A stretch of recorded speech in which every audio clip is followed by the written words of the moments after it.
Hey everyone, it's Lauren Runow.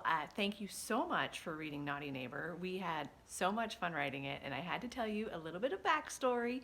So, Jeannine and I have written the Sexton Brothers series, and if you paid attention, the story that Lacey is writing in Naughty Neighbor is the Sexton Brothers. So it was a little Easter egg that we left for all of our readers. If you haven't checked out the Sexton Brothers, definitely do. Austin is the racer, Bryce is the suit, and Tanner is the artist. So check those out. And then also at the very end, it's a little another Easter egg. If you paid attention, the proposals that he left, that he did that he did for Lacey are actually from our books. So I actually took little tiny portions from our books. The first one is A Really Bad Idea from Jeannine.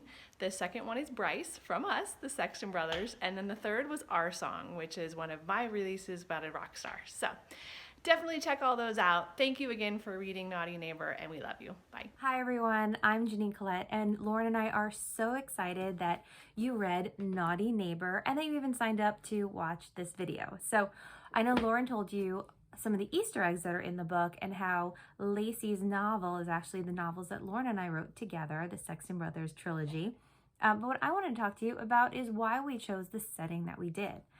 So as you know, it takes place in Chicago, Illinois, and that was a pretty easy decision to make for three really big reasons. Number one is Jake is a Libra, which is an air sign. So these are people who tend to breeze through life, if you will, and where else better to place this very fashion-forward man than in Chicago?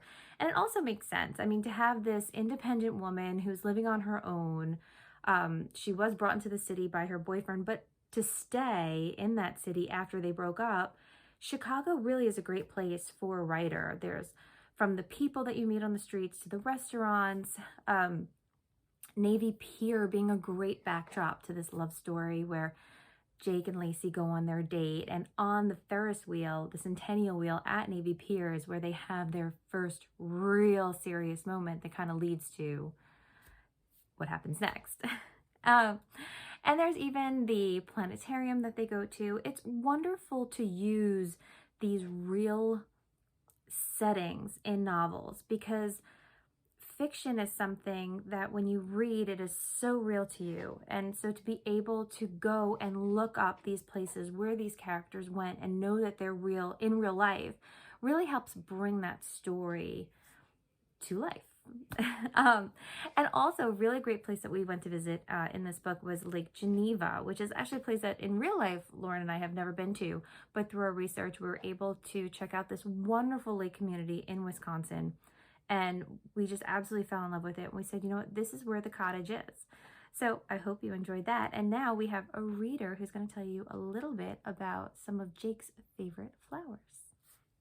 Twee from Tweezy Reads, and a lot of my book account has a lot of romance books, but also flowers too. I've been a floral designer for about 19 years now. Favorites in stock. We'll talk about meaning and representation. Like the hydrangeas represent devotion and heartfelt emotion. Sunflowers and Gerber share the same meaning: fun, bright, loyalty, adoration, and joy. Roses kind of represent similar. They vary in color as far as the definition and meanings go. Like white is purity, innocence, sometimes sympathy. The jade roses represent like rejuvenation, hope. And then we have the tulips represent comfort. I do love peonies, which are not in season abundantly, but they mean compassion and romance. But like all flowers, the colors kind of vary. So like red means passion, love, I love you. Yellow's happy, friendship. Pink is elegant. So this story, Jake, he's the hero, he's the florist. He loves the idea and the meaning and the representation of flowers.